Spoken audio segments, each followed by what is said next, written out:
Liver cancer جو ہے یہ دنیا میں اتنا عام کیوں ہے اور اس کی کیا وجوہات ہیں؟ دیکھیے، بریسٹ کینسر دنیا میں نمبر 2 پہ ہے کینسرز کے حوالے سے. جی. جب لیور کینسر کی بات کرتے ہیں تو یہ پوری دنیا میں نمبر 6 پہ ہے in terms of the highest, جو سب سے زیادہ کینسرز ہوتے ہیں. لیور کینسر کی وجہ سے مطلب چوتھے نمبر پہ ہے جب سب سے زیادہ ڈیتھس لوگوں کی جس کینسر کی وجہ سے ہوتی ہیں. تو اس وجہ سے بریسٹ اور لیور کینسر دونوں کی اہمیت بہت زیادہ ہے، اور اس وجہ سے اس مہینے میں ہم یہ اویئرنیس کریٹ کرتے ہیں. بالکل. جب لیور کینسر کی بات کریں تو لیور کا کینسر مختلف وجوہات سے ہو سکتا ہے، لیکن اس میں سے ایک بہت بڑی وجہ سیروسس کی ہوتی ہے کہ جب آپ کو لیور کے اندر سیروسس ہوتا ہے تو پرائمری لیور سیلز کے اندر کینسر ڈیولپ ہوتا ہے. سیروسس کیا ہوتا ہے؟ یہ ہماری آڈینس کو آپ نے ذرا آسان لفظوں میں سمجھانا ہے. سیروسز کو ہم اگر اردو میں بات کریں تو ہم جگر کا سکھڑاؤ کہتے ہیں. اس کا مطلب یہ ہے کہ بہت عرصے سے آپ کے لیور کے اندر کسی وجہ سے ڈیمیج ہو، جو کہ باہر کے ملکوں میں اور پاکستان میں بھی سب سے کامن وجہ جو ہے وہ وائرس کی ہے، جس کو ہیپیٹائٹس بی یا سی کا وائرس کہا جاتا ہے. سالوں سے جب آپ کے جگر پہ اثر کرتا ہے تو اس کے بعد جگر میں سکھڑاؤ پیدا کرتا ہے، جس کو ہم سیروسز کہتے ہیں، یا جگر کا اینڈ سٹیج لیور ڈیزیز کے آخری سٹیج لیور کی آ جاتی ہے، جس کے بعد علامات آنا شروع ہوتی ہیں. میڈم، ایسے تمام لوگ جن کو ہیپیٹائٹس بی یا سی نہیں ہے، کیا ان کو بھی لیور کینسر ہو سکتا ہے؟ بالکل. لیور کینسر کی اگر ہم اس میں جائیں کہ کتنے ٹائپس کا ہو سکتا ہے تو 2 مختلف ٹائپس کا لیور کینسر ہو سکتا ہے. ایک پرائمری لیور کینسر جو کہ لیور کے سیلز کی وجہ سے بنے، اور دوسرا جو کہ باہر کسی سیل جو کہ لیور کے اندر آئے، جس کو ہم کہتے ہیں کہ میٹاسٹیٹک ڈیزیز، یا باہر سے لیور کے اندر آئے. تو یہ 2 مختلف چیزیں لیور کو اثر انداز کر سکتی ہیں. جب ہم پرائمری لیور کینسر کی بات کرتے ہیں تو اس میں ہیپیٹائٹس بی سی سب سے کامن وجہ ہے، لیکن جگر میں چربی کا آنا جس کو فیٹی لیور ڈیزیز کہا جاتا ہے، اس کی وجہ سے بھی کینسر ہو سکتا ہے. اگر شراب بہت زیادہ پی جائے اور اس کی وجہ سے لیور کا ڈیمیج ہو تو اس میں بھی کینسر کے چانسز ہوتے ہیں. اور کچھ اور جینیٹک کازز یا کچھ اور میٹابولک کازز ہو سکتے ہیں جس کی وجہ سے لیور کا کینسر ہو. فیٹی لیور، آج کل ہر 10 میں سے 8 لوگوں کو فیٹی لیور کا تشخیص کیا جاتا ہے، تو اس کی کیا وجوہات ہوتی ہیں؟ فیٹی لیور کا مطلب ہے کہ جگر میں چربی. اب جگر میں چربی بہت ساری وجوہات کی وجہ سے آ سکتی ہے. فار انسٹنس اگر آپ شراب بہت زیادہ پئیں تو جگر میں چربی شراب کی وجہ سے بھی آ سکتی ہے. اگر آپ کچھ خاص قسم کی ادویات استعمال کریں تو جگر میں چربی ان ادویات کی وجہ سے بھی آ سکتی ہے، جس میں حکیمی دوائیاں اور اسٹیرائڈز وغیرہ، میتھوٹریکسیٹ کی ایک دوائی جو کہ موسٹ کامن ہے. اس کے علاوہ اگر آپ میں ذیابیطیز، high blood pressure, high cholesterol, اور اگر آپ کا وزن زیادہ ہے، تو ان ساری وجوہات کی وجہ سے ہم کہتے ہیں ایک میٹابولک سنڈروم پیدا ہوتا ہے، جس کے اندر جگر کی چربی زیادہ ڈپازٹ ہوتی ہے، اور ایسے لوگ زیادہ رسک پہ ہوتے ہیں کہ ان کے جگر کے اندر چربی ہو. پھر کچھ موروثی چیزیں بھی ہوتی ہیں، تو اگر آپ کی فیملی کے اندر یہ سارے رسک فیکٹرز ہیں تو آلریڈی موجود ہیں تو ان لوگوں کو بھی ہو جاتا ہے. اور ڈاکٹر صاحبہ، ہیپیٹائٹس بی اور سی کی عام وجوہات پاکستان میں کیا ہیں؟ یہ آپ نے بہت اچھی بات کی. ہیپیٹائٹس بی اور سی، اور میں خاص کر پہ ہیپیٹائٹس سی کے اوپر بات کرنا چاہوں گی، کیونکہ پوری دنیا میں اب پاکستان نمبر 1 پہ ہے ہیپیٹائٹس سی کی انفیکشن کے حوالے سے. ہم نمبر 1 پہ ہیں. ایجپٹ ہم سے پہلے تھا، لیکن ایجپٹ میں ہیپیٹائٹس سی کو ایلیمنیٹ کر دیا یا ختم کر دیا ہے، تو اب پاکستان نمبر 1 پہ ہے. ہیپیٹائٹس بی اور سی خون کی بیماریاں ہیں، گندے خون کے ٹرانسمیشن کی وجہ سے پھیلتی ہیں. پاکستان میں جو سب سے بڑی وجہ کہا جاتا ہے وہ غیر ضروری انجیکشنز کا استعمال یا ٹیکوں کا استعمال عام علامات کے لیے. فار انسٹنس آپ کے سر میں درد ہوئی، آپ کے جسم میں درد ہوئی، آپ کسی کے پاس گئے، انہوں نے آپ کو ٹیکا لگایا، وہ ٹیکا پہلے کسی پہ استعمال شدہ ہوتا ہے، یا وہ سرنج استعمال شدہ ہوتی ہے، یا وہ وائل جس سے دوائی نکالی جاتی ہے وہ پہلے استعمال شدہ کسی چیز میں ہوتی ہے، تو وہ ری یوز ہوتی ہے. اور ان ری یوز کی وجوہات کی وجہ سے ہیپیٹائٹس سی پاکستان میں سب سے زیادہ پھیل رہا ہے. ری یوزڈ وائلز اور ری یوز جو ہے سرنجز، یہ سب سے زیادہ امپورٹنٹ فیکٹر. بالکل. اس کے علاوہ جو اور فیکٹرز پاکستان میں آتے ہیں، کیونکہ پاکستان میں ہیپیٹائٹس سی انفارچونیٹلی ہیلتھ کیئر ایسوسیٹڈ ہے. ہمارے کچھ کمیونٹی فیکٹرز بھی ہیں اور کچھ ہمارے ہیلتھ کیئر ایسوسیٹڈ فیکٹرز بھی ہیں. تو ہم پہلے ہیلتھ کیئر فیکٹرز کی بات کر لیتے ہیں کہ جی آپ کی ری یوز آف انجیکشنز ہو گئیں.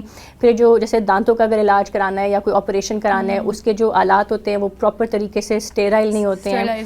جب بلڈ ٹرانسفیوژن دیا جاتا ہے تو وہ بلڈ ٹرانسفیوژن اچھی طرح اسکرین نہیں ہوتا کہ اس کے اندر ہیپیٹائٹس بی سی ہے یا نہیں. تو باربرز اور سلونز میں بھی جو ہے وہ بالکل. کمیونٹی کی جب بات آتی ہے تو کمیونٹی کے اندر یہ میجر چیزیں ہیں کہ باربرز اور سلون یا خواتین اگر اپنے کان یا ناک چھدواتی ہیں تو جس گن سے کان یا ناک چھدواتی ہیں اگر وہ صاف نہیں ہوگی، اسٹیرائل نہیں ہوگی، کیونکہ اس میں خون جو کہ آپ کو نظر آئے یا جو کہ آپ کو نظر نہ بھی آئے، اگر لگا ہوگا تو اس کے تھرو ہیپیٹائٹس بی یا سی ٹرانسمٹ ہو سکتا ہے.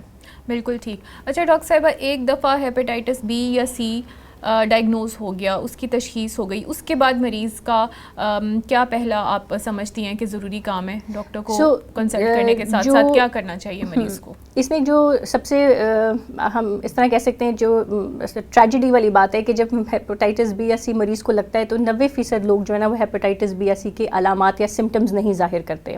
یہ جراثیم آپ کے جسم میں جائے گا, سلولی آپ کے جسم کو ڈیمیج کرے گا, اور جب ڈیمیج اس حد تک آ جائے گا کہ آپ کا جگر سکھڑ جائے گا تب میجورٹی لوگوں کو علامات ظاہر ہوتے ہیں, جس کے اندر خون کی الٹی آنا, پخانے کے ذریعے خون کا خارج ہونا, پیٹ کے اندر پانی آنا, آنکھوں کا پیلا ہو جانا, یہ ساری کمپلیکیشنز تب پھر ظاہر ہوتی ہیں ہیپاٹائٹس کی وجہ سے.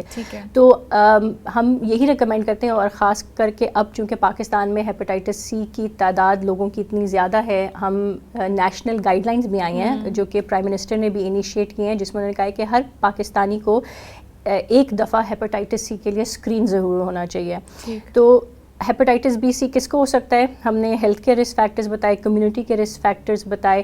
میرے حساب سے جو بھی بندہ کسی ڈاکٹر کے پاس جاتا ہے, کسی فزیشین کے پاس جاتا ہے, کوئی علاج کرواتا ہے, یا کمیونٹی میں کسی باربر کے پاس جاتا ہے, وہ ایٹ رسک ہے.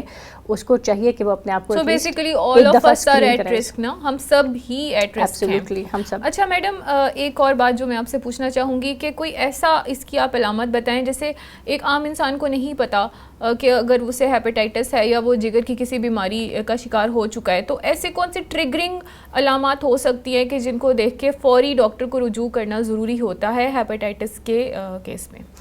اگر آپ کو لگتا ہے کہ جیسے آپ کو کہیں سے گندا خون یا مطلب انسٹیرائل کوئی آپ پہ سرجری ہوئی ہے, یا آپ پہ کوئی آلات استعمال کیے گئے ہیں, یا بلڈ ٹرانسفیوژن ہوئی ہے, تو اگر کوئی رسک فیکٹر ہے تو اپنے آپ کو پلیز جا کے چیک کروائیں, اپنے آپ کو ٹیسٹ کروائیں, خود ہی اسکریننگ کروائیں, ڈاکٹر سے رجوع کر کے کریں. اور یہ بہت عام سی اسکریننگ ہوتی ہے. ایک خون کا ٹیسٹ ہے ہیپاٹائٹس بی کا بھی اور ہیپاٹائٹس سی کا بھی, نمونہ لینا ہوتا ہے. بہت سمپل طریقے سے خون کا نمونہ لے کے چیک کیا جاتا ہے. اب تو بلکہ پرک کر کے ایک انگلی سے بھی ہم اس کو چیک کر سکتے ہیں. تو اٹس ویری سمپل. اگر آپ کا رسک فیکٹر ہے آپ پلیز اپنے آپ کو خود اسکرین کروائیں.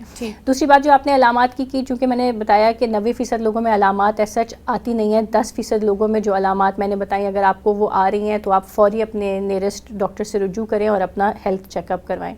اس کے علاوہ کچھ لوگوں کو پیٹ کے اندر درد دائیں طرف پہ خاص کر پہ اگر وہ ہوتی ہے, ان کا وزن کم ہو رہا ہے, ان کو ٹائرڈنس اور فٹیگ تھکاوٹ بہت زیادہ ہوتی ہے, تو ان طرح کی علامات کے لیے بھی ان کو چاہیے کہ اپنے ڈاکٹر سے رجوع کریں اور ہیپاٹائٹس بی یا سی کی اسکریننگ کروائیں. اچھا ڈاکٹر صاحبہ, ونس ہیپاٹائٹس ڈائگنوز ہو گیا, اس کا علاج شروع ہو گیا, اس کے بعد ایسی کون کون سی احتیاط ہے جو ہیپاٹائٹس کے مریض کو کرنے کی ضرورت ہوتی ہے؟ نمبر 1. اور دوسرا سوال میرا یہ ہے کہ کیا ہیپاٹائٹس سے مکمل طور پہ کوئی بھی مریض نجات پا سکتا ہے؟ بالکل, یہ آپ نے بہت اچھا سوال پوچھا. میں آپ کا دوسرا سوال پہلے جواب دوں گی, پھر دوسرے پہ آؤں گی. ہیپاٹائٹس سی کی اب بہت اچھی سیف اور افیکٹو دوائیاں آ چکی ہیں جس میں علاج 99% لوگوں کا ہو سکتا ہے. سو ہیپاٹائٹس سی اب کیوریبل بیماری بن چکی ہے, تو ہیپاٹائٹس سی کا تو علاج ہم بہت آسانی سے کر سکتے ہیں. ہیپاٹائٹس بی تھوڑا سا مشکل ہے. ہیپاٹائٹس بی میں علاج ہر کسی کو نہیں چاہیے ہوتا. جس کے جگر میں سکھڑاؤ پیدا ہونے کی علامات ہوں ان لوگوں کو ہم ہیپاٹائٹس بی کی دوائی دیتے ہیں, باقی سب لوگوں کو ہم مانیٹر کرتے ہیں. تو definitely I think hepatitis C کے لیے مکمل علاج, ہیپاٹائٹس بی کے لیے بھی علاج ہے, اور کچھ لوگوں کو صرف مانیٹرنگ کی ضرورت ہوتی ہے.